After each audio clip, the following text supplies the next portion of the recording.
Yang lain teman-teman yang belum menyalakan kamera, dinyalakanlah kameranya.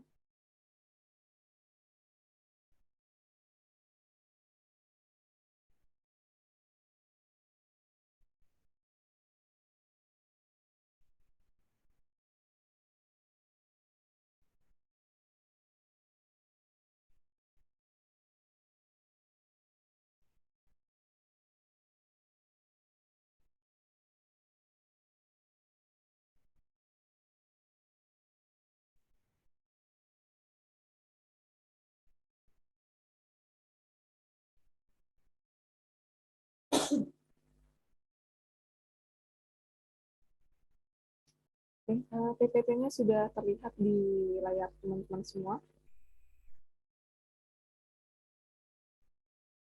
Sudah, Kak. Sudah ya. Mungkin saya buka dulu. Bismillahirrahmanirrahim. Assalamualaikum warahmatullahi wabarakatuh. Selamat malam semuanya. Waalaikumsalam warahmatullahi wabarakatuh. Malam, Kak. Malam. Baik, selamat datang dan selamat berjumpa kembali ya di kelas tutorial Fisika Dasar 1 untuk kelas TPB 26 ya. Terima kasih buat teman-teman yang masih join di kelas tutorial. Itu jadi tetap dijaga ya semangat belajarnya, jangan kasih kendor karena bentar lagi kan kita mau mau UAS gitu. Jadi tinggal beberapa pertemuan lagi gitu kelasnya gitu. Oke, di sini pada pertemuan hari ini kita sudah masuk ke pertemuan ke-10, di mana pada pertemuan ke-10 ini kita materinya tentang mekanika fluida gitu. Jadi kalau menurut saya materi mekanika fluida itu nggak terlalu sulit, hanya perlu ketelitian, ketekunan aja gitu untuk mendalaminya. Seperti itu. Oke, mungkin seperti biasa pada kelas tutorial yang sebelum-sebelumnya, kita akan membahas sebanyak 6 soal yang kita bahas bareng-bareng ya, bersama-sama gitu. Jadi di sini kita belajar bareng-bareng. Kalau misalnya ada yang kurang jelas atau kurang paham, bisa langsung ditanyakan aja gitu dan disampaikan aja gitu. Nanti kalau misalnya ada temannya yang paham nih, bisa eh, bantu menjelaskan gitu juga boleh gitu. Jadi kita belajarnya bareng-bareng ya, dua arah gitu. Jadi nggak hanya satu arah dari saya aja, tapi dari kalian juga boleh menyampaikan pendapatnya atau berbicara gitu. Kita diskusi bareng-bareng. Oke, mungkin itu kemudian aktif ya, aktif di sini biar apa ya, biar eh, melihat gitu, oh ngikutin nih kelasnya dari awal sampai akhir, ngikutin materinya dari awal sampai akhir gitu. Kemudian disiapkan juga catatannya, alat tulisnya gitu. Jadi sembari kita bahas penyelesaiannya, pembahasannya juga dicatat gitu materinya. Gitu. Biar nanti di akhir saat kita mau belajar, tinggal kita review aja materinya. Itu tinggal kita baca ulang. Oke, mungkin itu kita langsung ke pembahasan soalnya ya. Oke, jadi eh, apa dicari posisi ternyaman dan terenaknya gitu untuk belajar gitu ya. Asal jangan rebahan. Oke. Oke, kita langsung ke soal nomor 1.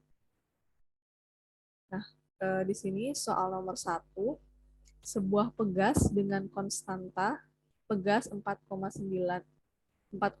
kali 10 pangkat 4 Newton per meter berada di antara sebuah balok dan keluaran piston dari pengungkit hidrolik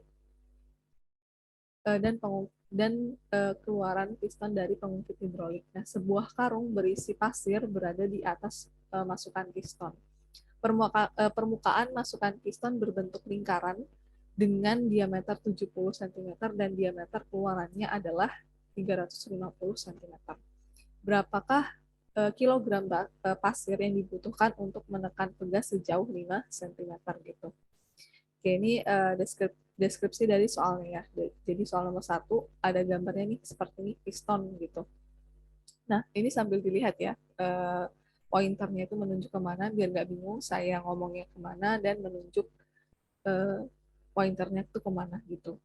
Nah, di sini ada piston yang masukan piston yang ukurannya lebih kecil diameternya. Nah, ternyata di atas ini ada karung gitu. Kemudian karung yang berisi pasir ya ini. Nah, kemudian piston yang besar atau keluarannya, nah ini ukurannya lebih besar, sehingga diameternya tuh 350 cm untuk yang piston ini.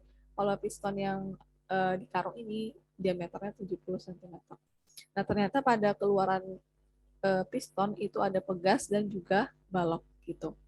Oke, seperti biasa untuk menyelesaikan soal yang kita kerjakan, untuk memudahkan kita mengerjakan soal yang kita kerjakan, dibiasakan untuk menuliskan diketahui dari soalnya. Nah, di sini dari soal nomor 1, itu yang diketahui ada konstanta pegas atau K ya, sama dengan 4,9 kali 10 pangkat 4 Newton per meter. Kemudian diameter piston 1 gitu. Kita sepakati yang piston masukannya yang ada karungnya ini sebagai piston yang 1 ya. Jadi diameter piston 1 sama dengan 70 cm. Kemudian diameter piston yang kedua atau yang ukurannya lebih besar, keluaran pistonnya itu 350 cm. Nah, kemudian diketahui juga jika pegasnya ini sejauh ini ya, berarti X jarak gitu. Jarak pegas itu 5 cm atau kita konversi ke dalam satuan meter jadi 5 kali 10 pangkat minus 2 meter gitu. Nah, yang ditanyakan apa? Yang ditanyakan tuh berapa sih massa kilogram pasir yang dibutuhkan untuk menekan pegas sejauh 5 cm. Kebayang ya? Jadi berapa massa dari pasir ini yang dibutuhkan untuk menekan pegas ini nanti jaraknya sejauh 5 cm gitu. Oke, coba kita lihat untuk pembahasannya ya dari soal nomor 1. Nah, soal seperti ini saya yakin udah nggak asing lagi di kita gitu. Ini favorit banget ya, sering muncul, udah pernah kita temukan gitu di SMA soal seperti ini pada piston tertutup kayak gini ya.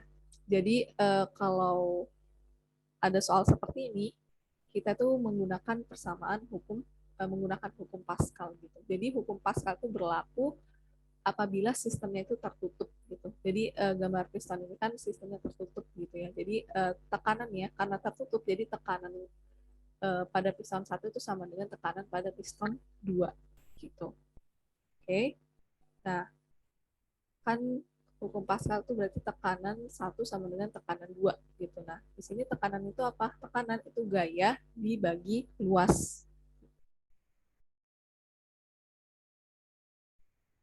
Oke, gaya dibagi luas. Kemudian ini gaya pada piston 1 dibagi luas piston 1 sama dengan gaya pada piston 2 dibagi luas pada piston 2. Nah, kemudian gayanya kita mau cari ini masing-masing piston. Jadi kita uraikan ya. Untuk yang piston 1 ini kan ada karung, berarti gayanya massa dikali percepatan gravitasi karena kita mau cari massa karungnya ya. Berarti massa dikali percepatan gravitasi.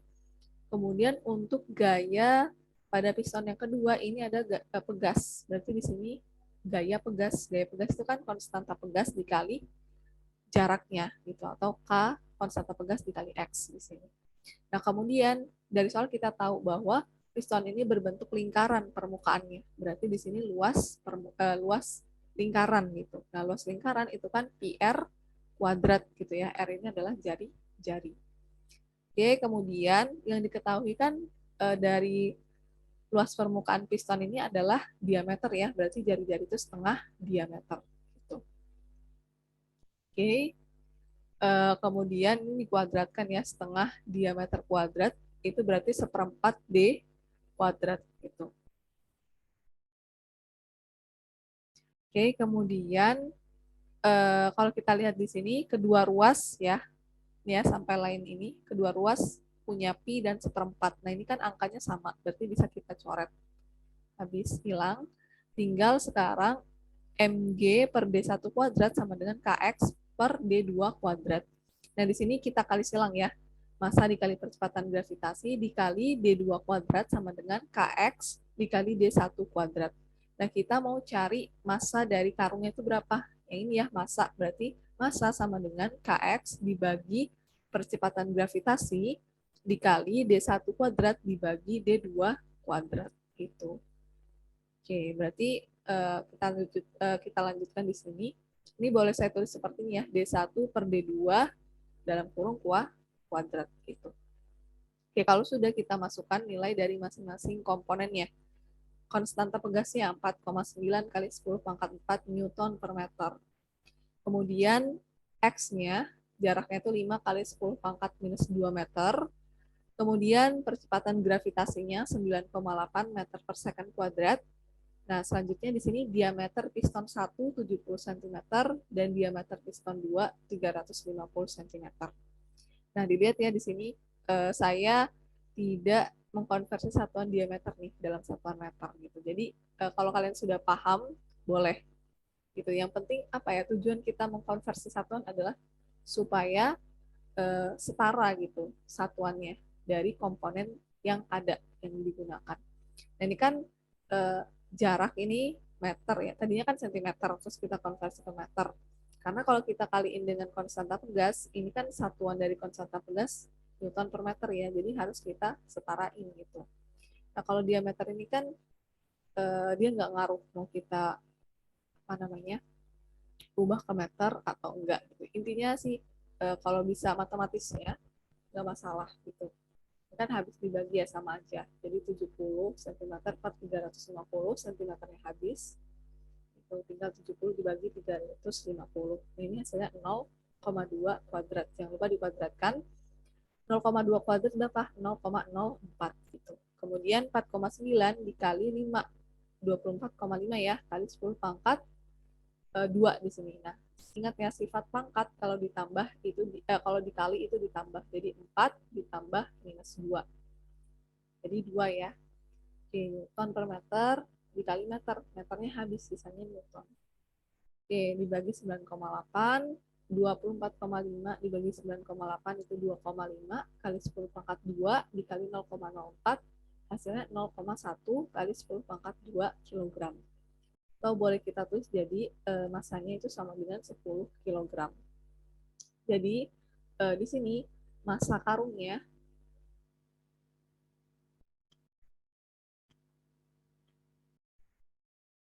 massa karungnya atau massa pasir ya yang dibutuhkan untuk menekan pegas sejauh 5 cm itu 10 kg massa pasirnya.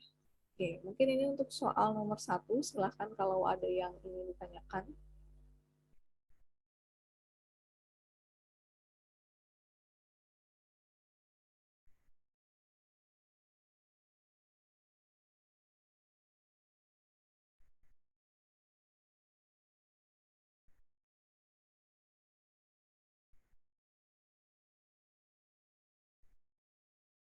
Bisa untuk soal nomor 1?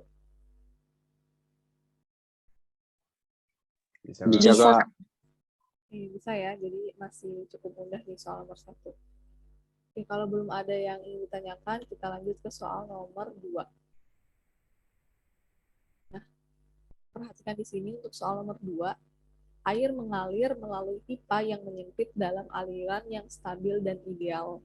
Oke, pada titik bawah yang ditunjukkan pada gambar di samping. Nah, kita baca dulu ya soalnya. Tekanannya adalah P1 sama dengan 1,75 kali 10 pangkat 4 Pascal dan diameter pipa adalah 6 cm. Di titik lain, Y sama dengan 0,25 meter lebih tinggi dan tekanannya P2 sama dengan 1,2 kali 10 pangkat 4 Pascal.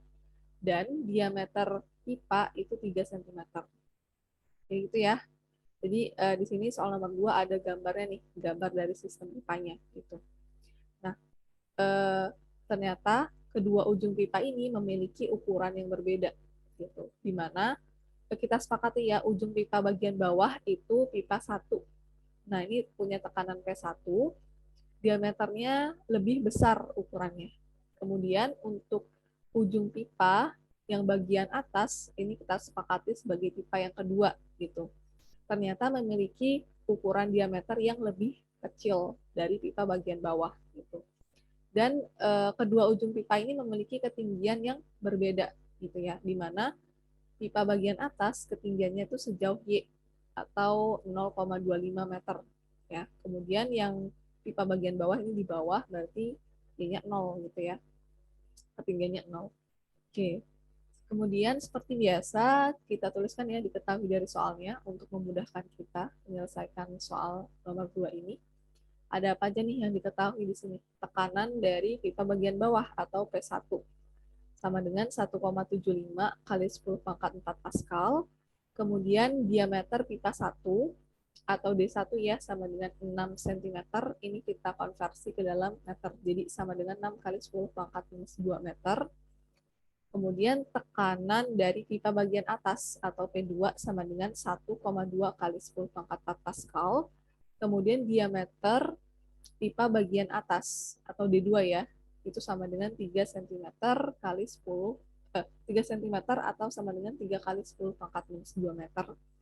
Dan ketinggian pipa 2 itu terletak di 6 cm atau sama dengan 6 kali 10 pangkat minus 2 meter.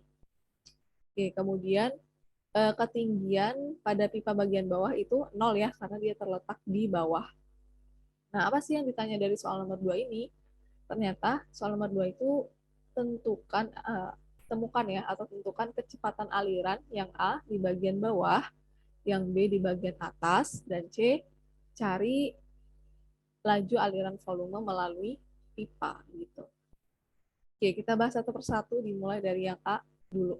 Ya, bagian A dulu. Nah, kalian harus dapat apa ya feelingnya di sini untuk cari nomor 2 gitu. Kita nggak bisa langsung nyari kecepatan aliran. Kita perlu dulu. Nah, ini ya. Kita bahas dulu yang A ini kecepatan aliran di bagian bawah gitu.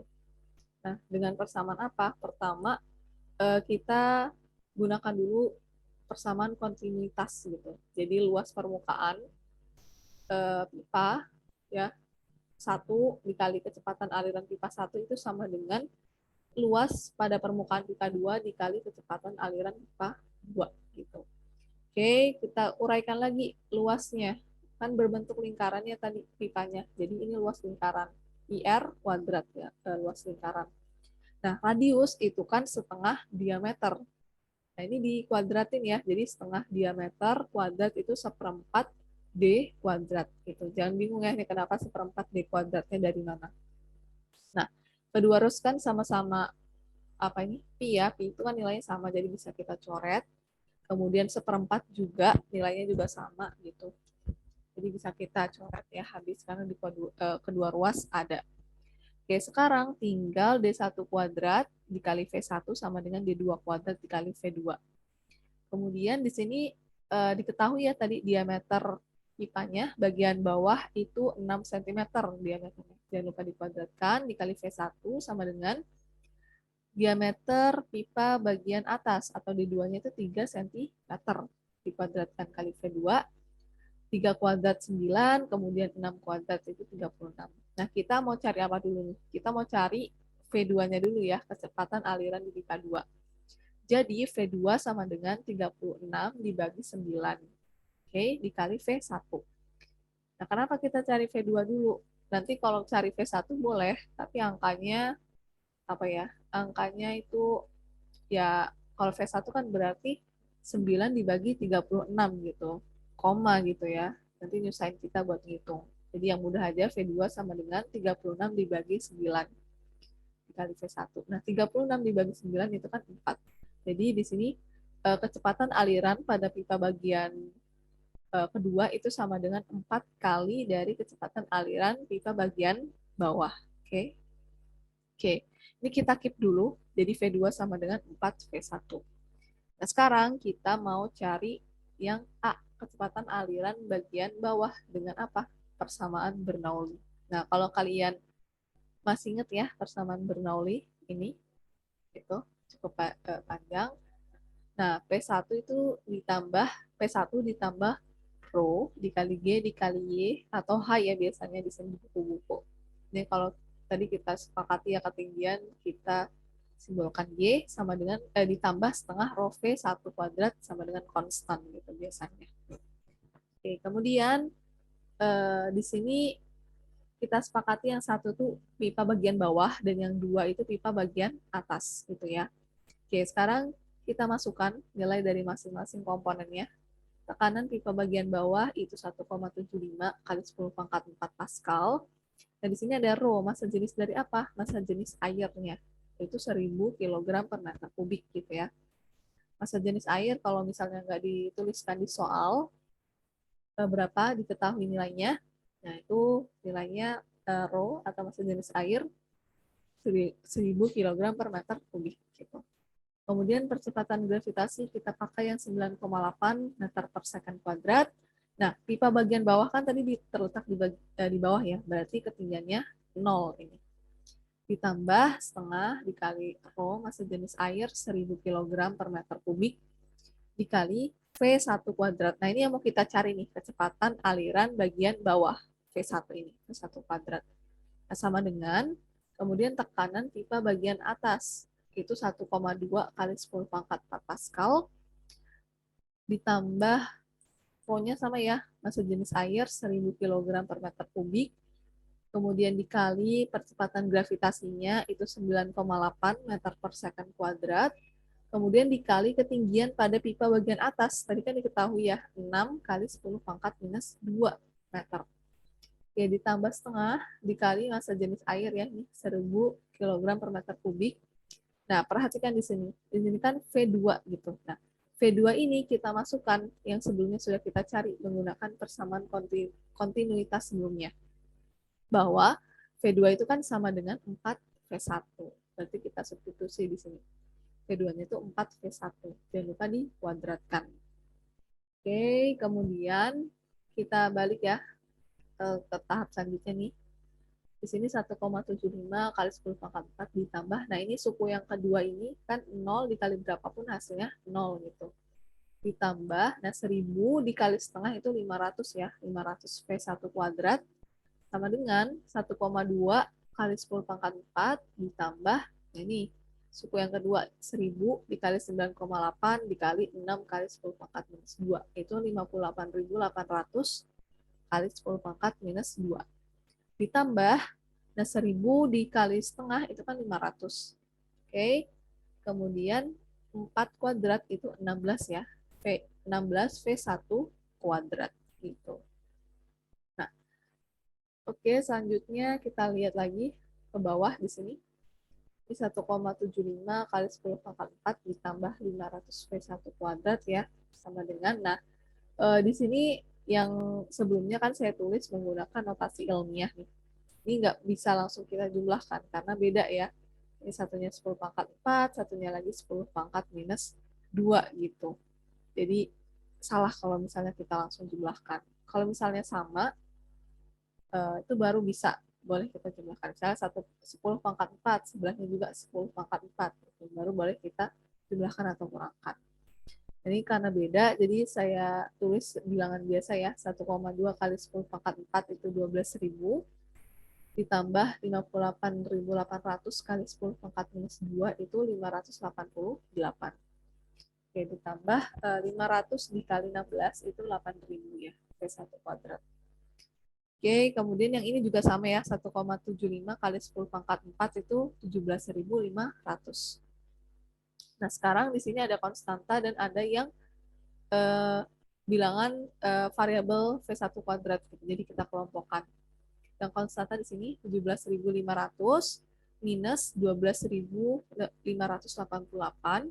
sama dengan 8.000 V1 kuadrat, pindah ruas ya. Yang ini, yang 500 ini jadi negatif minus 500 V1 kuadrat. Oke, saya rasa kalian udah bisa nih bagian ini, tinggal matematisnya aja di sini sebenarnya. Oke, berarti di sini kita kurangin ya. Ini dapatnya 4.912 sama dengan 8.000 dikurang 500 itu 7.500 V1 kuadrat. Nah, ingat yang mau kita cari adalah V1 kuadratnya ini. Kecepatan aliran bagian bawah atau V1. Jadi V1 kuadrat sama dengan 4.912 dibagi 7.500. Berapa? 0,655. Nah, di sini kan masih V1 kuadrat gitu. Jadi kita mau cari V1-nya gimana? Sama-sama diakarkan ya ke dua ruas.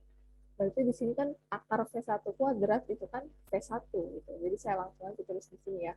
V1 sama dengan akar 0,655.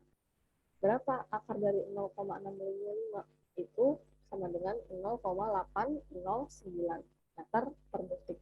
Jadi ini kecepatan aliran bagian bawah pipa sebesar 0,809 meter per detik. Oke, ini untuk yang A ya, clear. Jadi kita lanjut dulu. Next, yang bagian B. Nah, bagian B ini mudah banget gitu ya. Kan kita yang B ini mencari kecepatan aliran di bagian atas gitu. Nah, tadi menggunakan persamaan kontinuitas gitu.